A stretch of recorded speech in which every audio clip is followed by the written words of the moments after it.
Let's go about Roadkill Garage, more power for the 56 Chevy.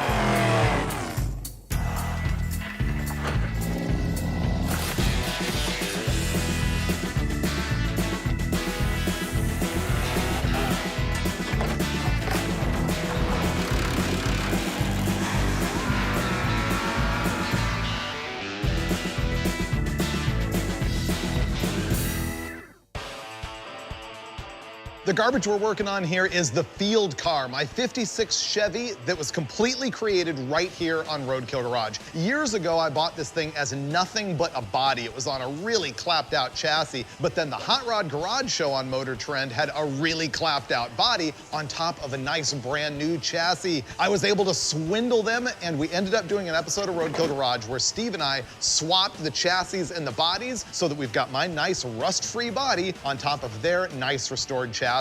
Ultimately, Steve and I took the engine that was known as the COVID 350 because I built it in my garage using spare parts that I had during the pandemic and was able to just put together this 350 cubic inch small block Chevy that made 500 horsepower on an episode of Engine Masters on MotorTrend. We coupled that engine with a T56 manual transmission from American Powertrain and slammed it in the car with a Ford 9-inch rear end that I had pieced together from here and there. And ultimately, on an episode of Roadkill at Redding, California, it ran as quick as 11:38 at 120 miles an hour. The story all falls apart from there. Steve and I did an episode of Roadkill Garage where I wanted to road trip the field car all the way up to Samoa Drag Strip near Eureka, California, just because I'd never been there. And I wanted to bang gears there right next to the ocean. And I did, but man, it was not pretty getting there. We killed a bunch of ignition boxes on this thing. And it all came down to the fact that we were using the wrong spark plug wires. We had solid core wires that had emitted some radio noise that was killing the ignition boxes. The bad part about that is along the way, we were using ignition boxes that didn't have rev limiters in them. And we had a problem with the clutch hanging up and not letting me bang gears, and I missed shifts, and this thing over-revved to the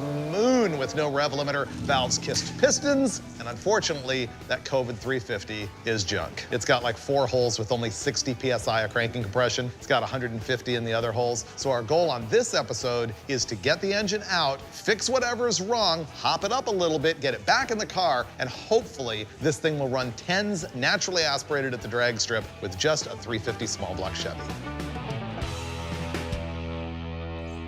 Roadkill Garage, where failure is the excuse to vaunt us to new highs. Oh yeah, I like your attitude, Freiburger. I don't like our attitude at the end of the last episode with this car when we broke the engine for absolutely no reason, but I do like our mission to fix it and make it bigger, better, faster, louder. Maybe you could even get married to Farrah Fawcett later.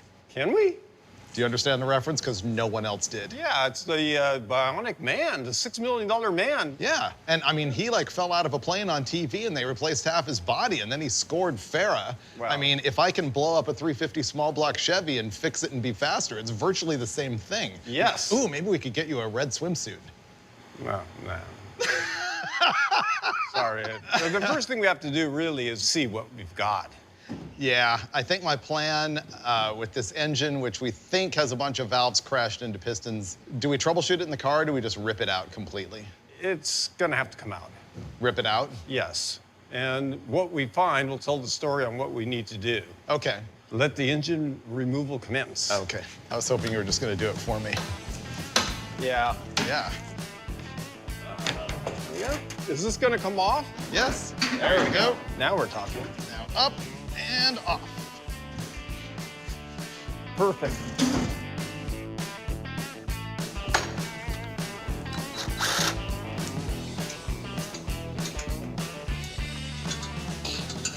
One header off. These are very expensive and time-consuming spark plug wires.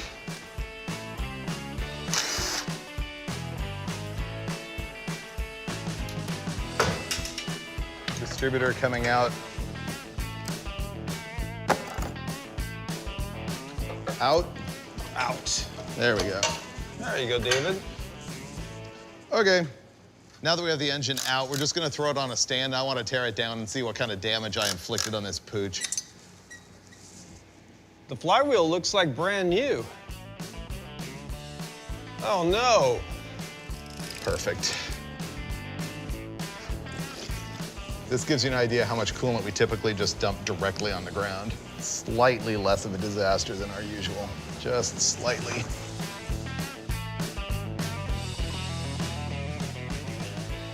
We're ready? Yeah. All right, intake coming off.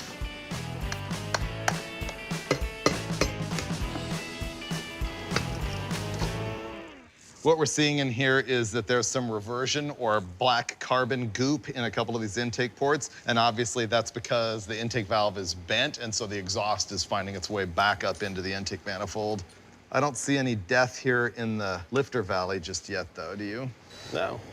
It looks great in there. Are you ready to look at the valve train? Yep. You'll notice I've got the 1.65 to 1 rocker arms on there. Those look like Cro-Magnums. Yeah, they are. Built with what I had. Anything obviously bad yet? Not really. I don't have any here that don't have the lash they're not supposed to have. Yeah. I'm hoping to reuse mostly everything here, and so I'm inspecting really carefully to make sure there's nothing that's beat up, bent, cracked, tweaked, maimed, otherwise destroyed by me.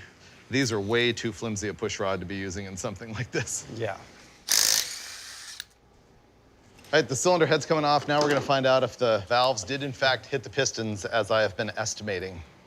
There's no witness mark of valves hitting pistons on this side. And there's no marks on the valves. Nothing has made contact. That we can see. How about if we put some solvent down in the chamber and see if it leaks? That's what we should do, for sure. I'm using mineral spirits, which is a solvent, but it's not very volatile. But it will catch fire, so use with caution. Oh, wait a minute. That one's going down, isn't it? It looks like it has. Well, what's really apparent here is the level in here is dropping, indicating leakage, and it's running all over the table there. I think we could definitely say that the valves were leaking. So in other words, it's broken, but it's not my fault. Yes. Thank you. You're vindicated, Freiberger. Let's pull the other head off. It's gotta be the same thing. No contact there either. No. Let's solvent this one and see what's up. There we go. These are holding. I don't see leaks on this side. No. I mean, so far, if I was shopping to buy this engine, I'd be like, oh man, this thing's pretty fresh. And look at that head, it's not leaking It's at all. holding perfectly. And the other one, Definitely had a big leak. yeah. So that head is our suspect at this point. Wow, I'm so confused now. Yeah, me too. I really am.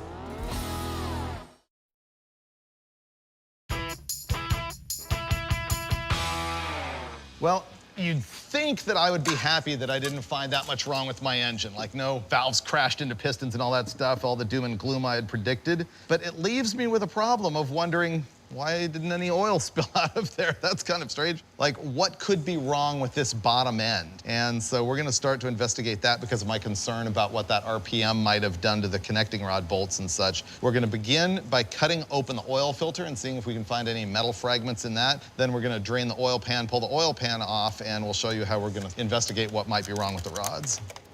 Just on a cursory inspection, it's clean as a whistle, David. Want to take a look? Is it pretty good? Yeah. Okay, it's not showing any sparklies.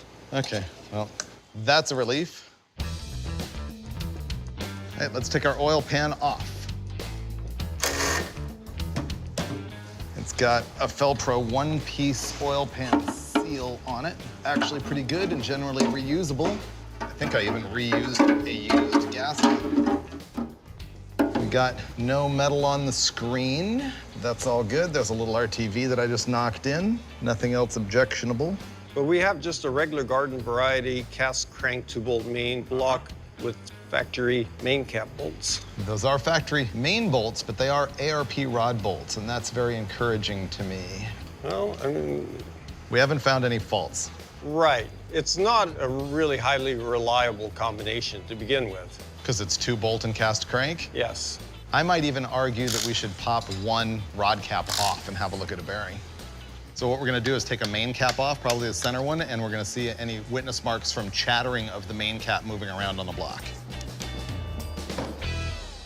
The bearing could be happier, that's for sure. It's Oh yeah, walking. it's walking a lot. Yeah.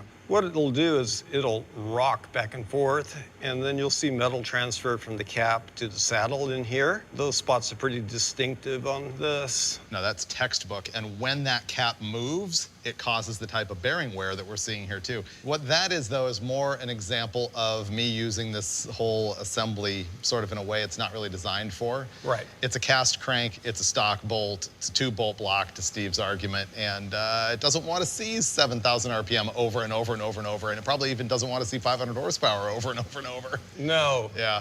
It's kind of something you might be able to cheat and get away with for a while, but eventually you're looking at engine failure. Well, it's been an interesting day. We found problems with the engine. I guess on one hand, the thing about no valves hitting pistons, which is what I had guessed the whole time, I'm glad that's not a problem. I'm glad it's not really my fault. We did find a big leak. Yeah, there was a lot of leakage past the valves. And then we took the bottom end apart, and I was about ready to give the rod bolts a pass. I was so freaked out about all that RPM on these connecting rods. But then Steve started questioning my stock hardware on the 2-bolt mains, and we took it apart, and man, that is textbook cap walk. So I don't know what I'm gonna do. I'm literally gonna think about it overnight and tell you in the morning.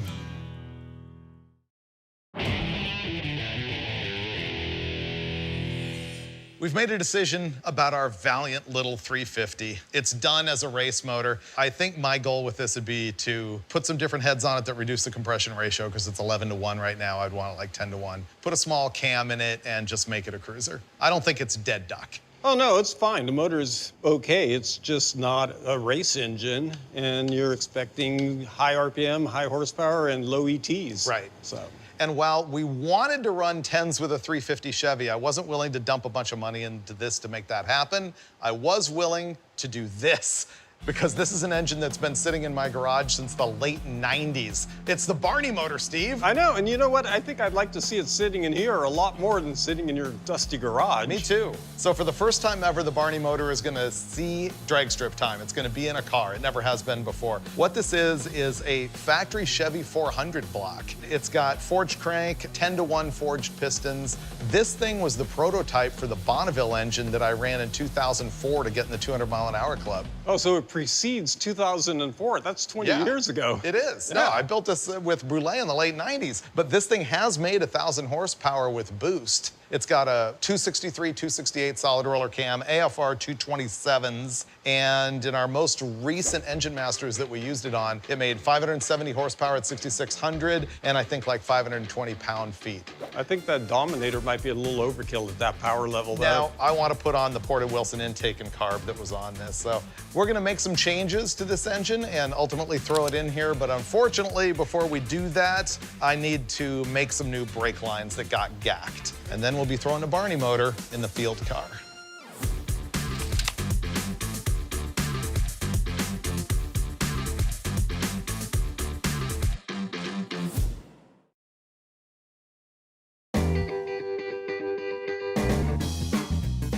The plan here is obviously to get the Barney motor in the field car, but first we're gonna fiddle with some stuff. I'm gonna change the intake manifold. I've never run this carburetor on this engine, and we're gonna use the intake manifold that was on it when we dyno tested it for Engine Masters, which happens to be the same intake that was on the 350 that we removed. So we're just gonna swap the intake while it's here on the ground. I hope you have a big 4150. We have the one that was on this car. That's Dominator flange. Yeah.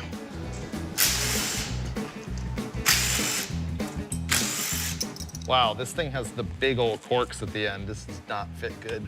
I don't think this was actually installed. No, it's not. No, I think this was just mocked in place. Well, like, by the way, it just came right off. Yeah, that wasn't installed. All right, I'm glad we did this. Well, those are some prodigious heads when you look at those intake ports. Yeah, these are the old AFR 227 CNC. Wow. Yeah, they're pretty stout.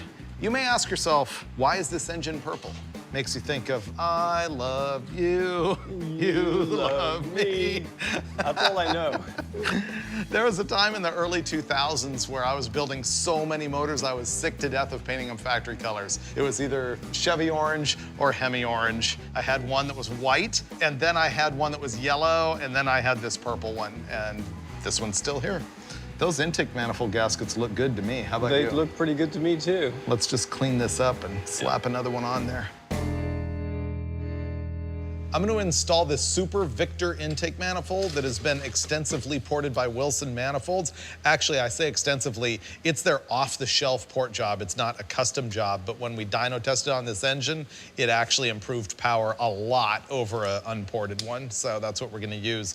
The problem is, with the design of these old AFR cylinder heads, they're different now. There's a giant gap between the manifold and the end rails of the block here. I mean, huge, disturbingly large. And so I'm gonna be making one of the tallest stacks of ultra gray Permatex in my life. And we're gonna let it dry overnight and hope that it seals up. This is gonna be ugly. Wow, that's gnarly, and I'm honestly not sure it's tall enough. Oof. Ugh, air bubble, fail. This is not my best work. That's not tall enough. Wow, this is really lousy. I strongly object to everything I'm doing here. Wow, that's hideous. I'm gonna have to make the back one taller. This is horrible, but I'm going for the double decker. If I received an engine from any engine builder and they had done this, I would never use them again. All right, I'm gonna drop it. It all touched. I'm gonna bolt her down.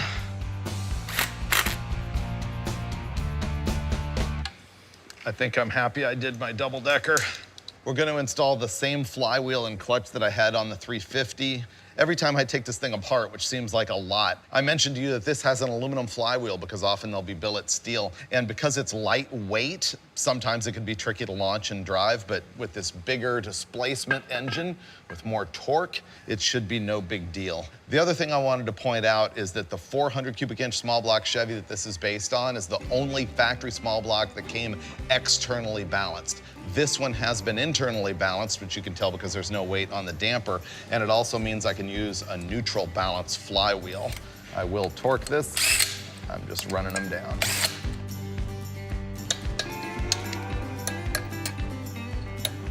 All right, clutch on.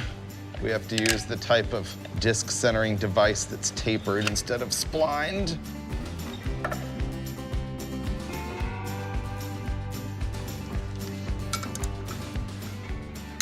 Okay, install it.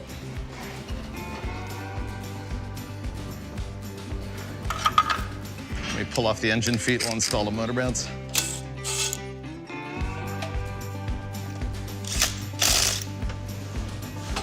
I feel like there's a role reversal happening right now. Ready for down? Yep. Okay, Gonna can go we come in? up with the transmission? All right, we have an angularity problem. Oh, and the engine's sitting on the oil pan right now. We've got this drag link in the way of the oil pan, and it might be a lost cause. We may have to change the oil pan to our old one, but we're gonna knock the drag link down and try to install the engine and then see if the drag link fits. Okay. It's getting close. Yeah, it is. It just slid right in a bunch more. Yeah, it did. Yeah, it's in now. All right, before we go nuts, let's try that drag link. It hits. It hits. Oh. I can't say it's unexpected, but the oil pan is hitting the center link of the steering linkage, so that's not gonna work. The oil pan that was on the engine was slightly longer than the oil pan that was on the COVID 350 that we pulled out, so we're gonna swap oil pans. There you go.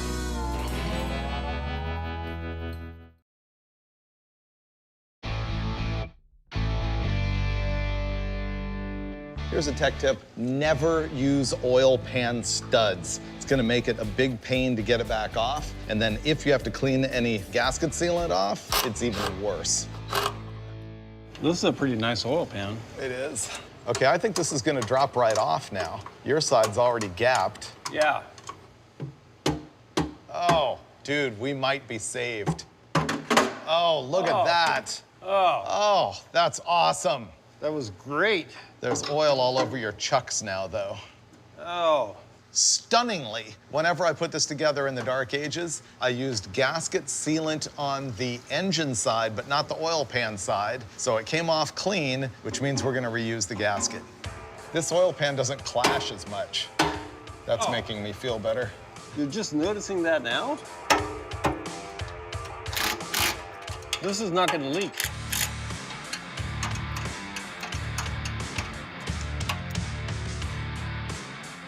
We change the oil pan now, the engine's gonna go back in just as easily as it did before, right?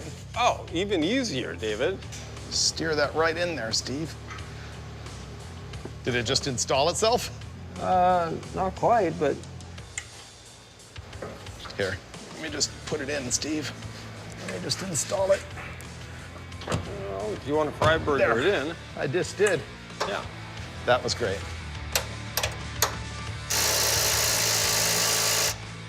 All right, now it's just fiddling with a whole bunch of stuff that needs to be reinstalled. Distributor, headers, front drive. Drag link. Drag link, you can do the drag link. All right, I'm gonna put the water pump on because that's gonna give me a certain level of satisfaction. You would think that installing a mechanical water pump would be super simple, but there's some things to consider here. First of all, the small block Chevy had a long and short type pump, depending on the year of the engine. The early ones are short, and I'm using short on this so that it clears our radiator. Thing about the short pumps is often this cover on the back will hit your front cover. And the other thing is, see this hole right here on a factory block? They've got that. I don't think many aftermarket blocks do. Generally, you want to plug that because, as you can see, the aftermarket pump doesn't have that hole. This one happens to have a long ear on it that will cover that, but many of them don't. Next up, there's either a 5/8 shaft on the water pump or a 3/4. This one is 3/4, and so you got to make sure that your fan matches that diameter. Second, there's two different water pump patterns where you bolt on the fan. This one is drilled for both of them. Now, this is a Trick Stewart Stage 4 water pump, which is why it also has this thing, which is a stud that sticks through the back of the pump and contacts the front cover, which is actually kind of cool because when you have a roller camshaft, be it solid or hydraulic, you need to set the end play on it, and there's a button inside here that rubs on the inside of the timing cover when that cam moves back and forth. Well, what that stud does is just touches that front cover just barely so that the cover doesn't oil can in and out when the cam is moving back and forth. That was more tech than you expected for a Chevy water pump installation. I can tell you it was no fun swapping the pan, but now we've got about 1 inch of clearance to the center link and everything works exactly like it should.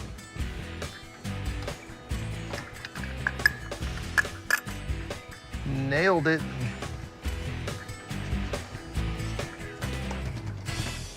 Perfect. We're gonna use the same carburetor that was on the 350, and believe it or not, it is 1,000 CFM. This is a Holley HP with annular boosters. Here's some old man tech that you don't hear anymore. This is gonna be all about old school small block Chevy starter selection. There was two different common flywheel sizes, the 153, which is smaller, and the 168, which was bigger. Now, on the engine block, like our old 350 here from the factory, you can see there's 3 different starter bolt holes. From the factory, these 2 holes here that are in line were for the smaller flywheel, the 153, and the diagonal right here was for the larger one, the 168. Now, if we look at this aftermarket starter right here, we can see that it has 2 different sets of bolt holes on it, so that if you hold it up to our block here, you can see that you can line it up inboard or outboard, depending on what you need to do for whichever flywheel you have. Now, let's look at this.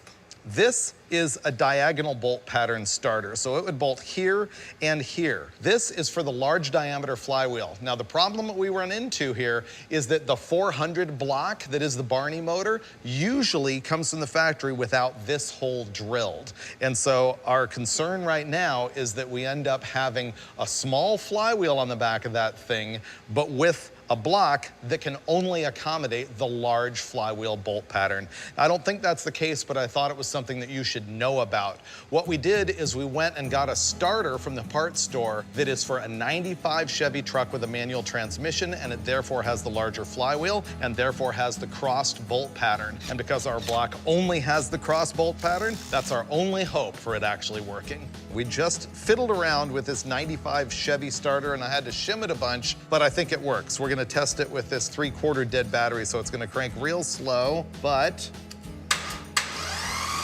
it works, and it doesn't even grunch.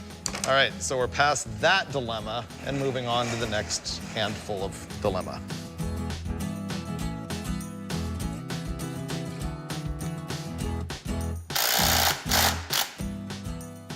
we struggled to install a small block Chevy where a small block Chevy came from. I think we got a lot done today, actually. A fuel pump push rod is stopping me from firing the engine up. We need a different one with a bronze tip for the roller cam. Yeah. We got to throw the headers on. Then it pretty much runs, but we still have to throw in the core support, radiator, front clip, all that stuff. But I'm ready to do that tomorrow.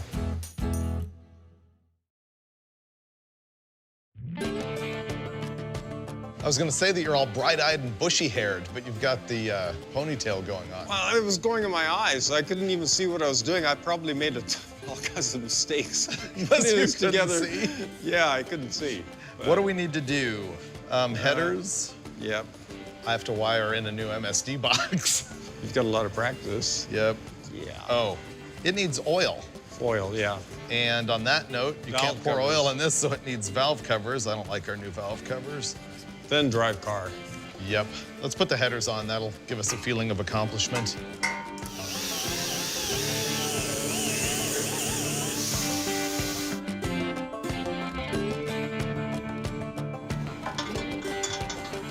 Easiest ever header installation. Yeah.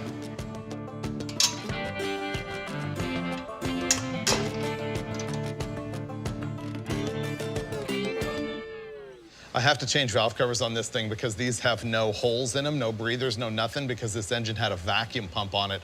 A vacuum pump actually sucks on the crankcase, makes negative pressure in there. It can help ring seal and make power. Wait for this. Aha! Crane Gold rocker arms and stud girdles. The stud girdles here, what they do is grab each individual poly lock that's attached to a stud that holds the rocker arm, and by doing that, it makes the whole thing more rigid so no one rocker arm stud can flex. So it's good for high RPM. Ah! That stupid grommet's too close to the valve cover. I know. I'll hold it like that so you can see in there. I hate stuff like this where it's just Not very serviceable. not at all. Look at that. You gotta go this slow to get oil in this thing. That's just not acceptable. Am I gonna trip over anything? I hope not. We're gonna put the front clip on here, and then we got a new radiator.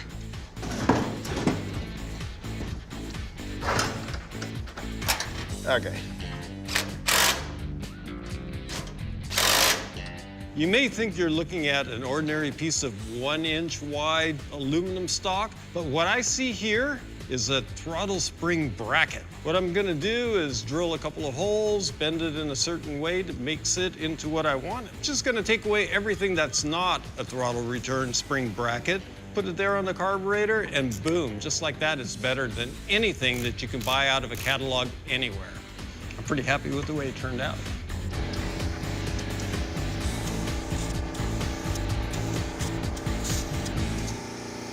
If you saw an earlier episode of Roadkill Garage where we drove this all the way up to Samoa Drag Strip, you know that we had massive trouble killing ignition systems. The problem turned out to be solid core spark plug wires, which make too much electrical noise and kill transistors in ignition systems. Stupid, stupid mistake. So I'm gonna fix that now. I'm gonna install this MSD Digital 6 Plus. It does have rev limiters in it. I'm gonna wire it as solid as I possibly can, and I'm gonna set the rev limiter so that we don't have this problem again.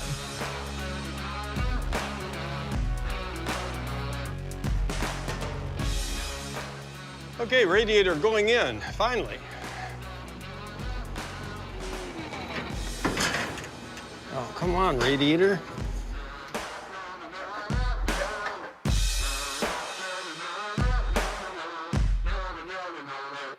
So here's the holdup that we had on the fuel pump push rod. This is a standard unit. It's just made out of steel, and it's just a slug of steel that fits right up in the block. The problem is this engine has a billet steel roller core camshaft, which creates an incompatibility between the steel camshaft and the steel push rod. In other words, it'll wipe out really, really quickly in service. Therefore, a bronze button on this side. Now, this particular one happens to be a lightweight racing unit. You can't tell, but I can. It's way lighter. It's made out of aluminum. But that also requires a hardened tip on the fuel pump side because the aluminum would wear out pretty fast against the pump. So it's got a steel insert on one end, bronze on the other end that meets the camshaft, so don't put it in backwards, it'll defeat the purpose. I'm gonna get this thing shoved into the block, install the fuel pump, hook up a couple of hoses, and we're ready to fire up. We're finally ready to fire up the Barney motor. All right, we're gonna crank it and see if it can get oil pressure or if our battery's dead.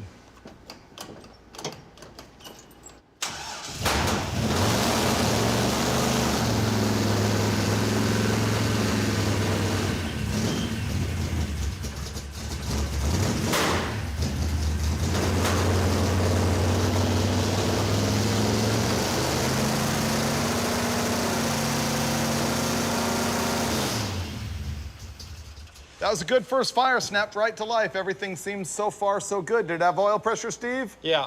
The ignition timing's too retarded, so I'll advance it a little bit. That was running at 24 degrees, and Yeah. initial was like 10. That's why it was bleh. Yeah, not happy, but it's gonna be fine. It's gonna be fine.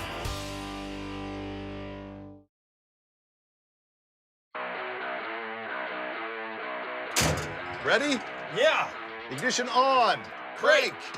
Fire as I told you. Sounds pretty good. I'm pretty happy so far. So far, so good.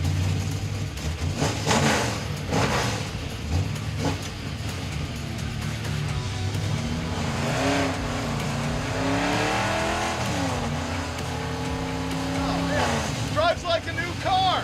Does? So far, it runs perfectly. It's faster. Hopefully.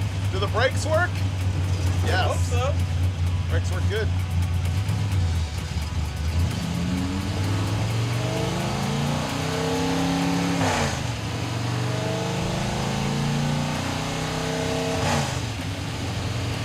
Just drives like a car. The Barney motor is totally drivable. Yeah, it is. It just spins the tires. That was pretty fast.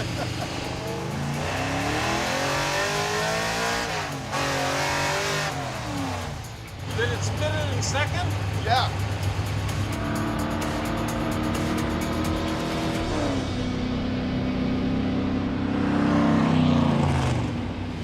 All the vitals are still good.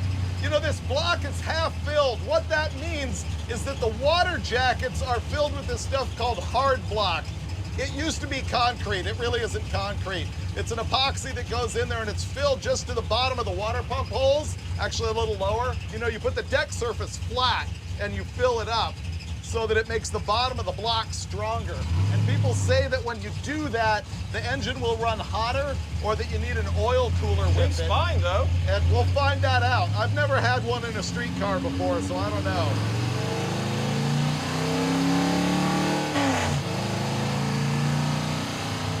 So my button here is connected to both the two-step rev limiter, which is set at 3,000 RPM, and also to a line lock. So I put it in first gear, step on the brake, press the button, and now the car won't roll. And if I floor it, it'll go to 3,000 RPM. Ready? Try it. Hard to tell on the street. I mean, Yeah. it just went straight to, But it worked. but it worked. Yeah, that'll be interesting to mess with at the drag strip. I've never done it that way before.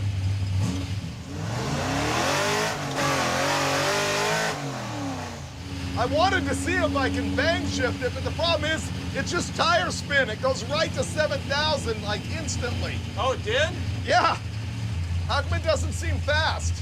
I don't know. It's probably spinning the tires.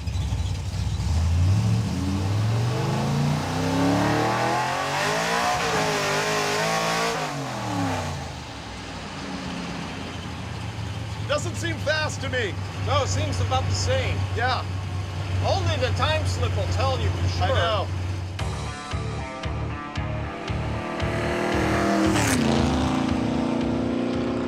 All right, this garbage is pretty good. It doesn't feel fast, and I think it's just because it annihilates the tires everywhere it goes. So I think it might be quicker. We don't know. I think it's good. Let's throw the hood on it, and we'll drive it down to Famosa. I think it's a good idea. We'll see what it really does. Yes.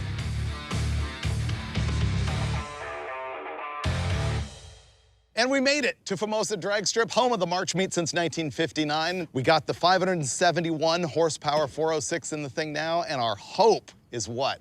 10-second 10-second quarter slip. mile. Here's the question I think that's critical is, I now have a button on the shifter that activates both the line lock and a two-step rev limiter at the same time. Yeah. I've never launched off a two-step with a clutch. Yeah, I think you just let that thing dangle on the shifter and drive it like you always have. I think probably, at least for the first pass. The first pass is always the best pass. I think so. I'm gonna go with what I know, and to be honest, I'm gonna granny shift just to make sure that it goes all the way down the track. Yeah, I mean, when we were driving it around on the street, it felt torquier, but it was impossible to get a gauge on whether it's faster or not, because it would just spin the tires. Speaking of gauge, give me 13 pounds, bro. Oh, I can help Actually, you know out with what? Give me 12. They're gonna pump to 14. Okay.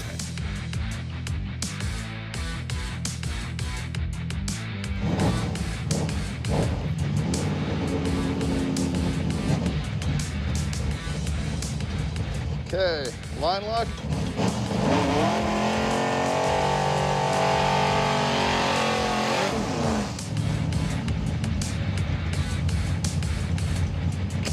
All right, let's see what we can do.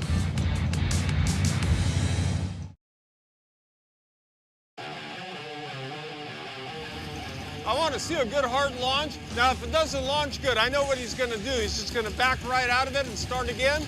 We're staged.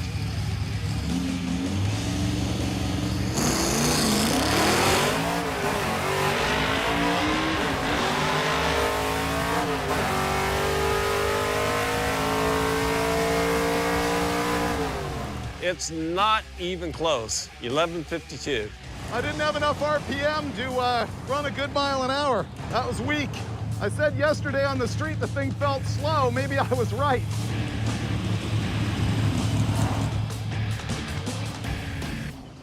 Man, it didn't even pull 7,000 RPM. Really? Nuh-uh.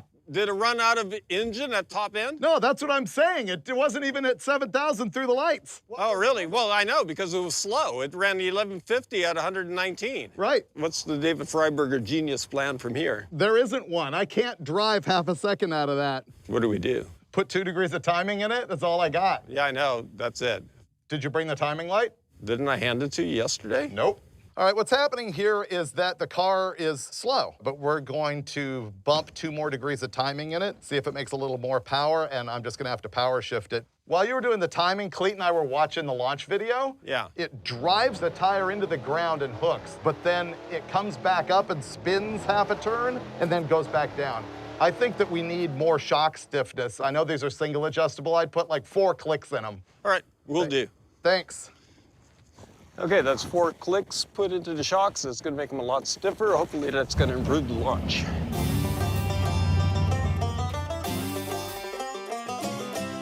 I'm gonna try and bang shift.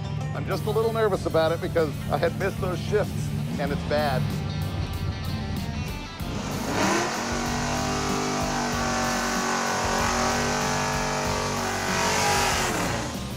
Okay, that was a pretty good burnout. Hopefully, our changes are going to do incremental improvements. We'll see. We're staged up, ready to rock.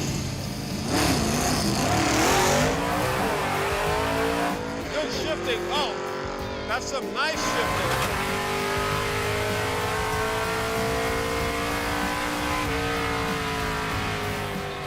Okay, decent launch, faster shifting, little more RPM, hit a rev limiter just a tiny, tiny bit. When I shifted, that wasn't rev limiter under power, it was rev limiter when I was grabbing the gear. He's handing it to me, that usually means good news. 11:26, the car's quickest pass ever. 60-foot 166, our quickest 60-foot ever.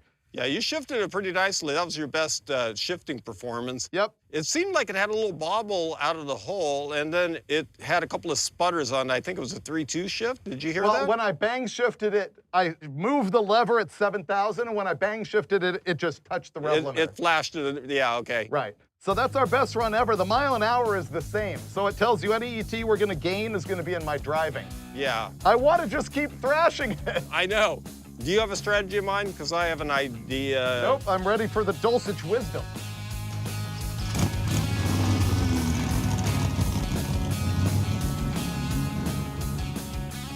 things this exhaust system has are exhaust cutouts here, which will bypass quite a lot of pipe length as well as the mufflers. We're going to uncork it and see if that helps. The other step we're taking is we're cooling the engine down. We did back-to-back passes. We're going to go back in, then we're just going to go for the glory run, see what it does. All right, we're going. We've got everything optimized pretty much as good as we can, given the track conditions and so forth. We've uncorked the exhaust, we've cooled the engine down. It's all gonna come down to David's driving. We'll see if we can improve on our best time. The car has run the fastest it ever has, so we're just trying to tickle it up a little bit from there.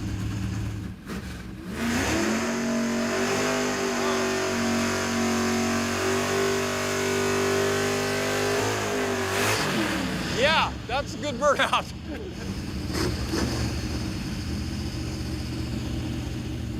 $170 degrees, not that cool. They let my smoke clear here. Just waiting for the smoke to clear. It's gonna pull into the beams now. I'm gonna go really, really shallow. Nice.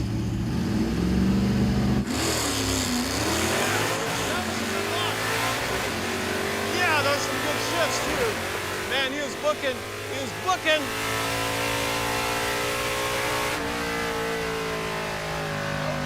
11.00! Yeah! 11 flat. Wow. That was good. Might have shifted a little late, but that was good. I was 124 miles an hour, I can tell by the tach.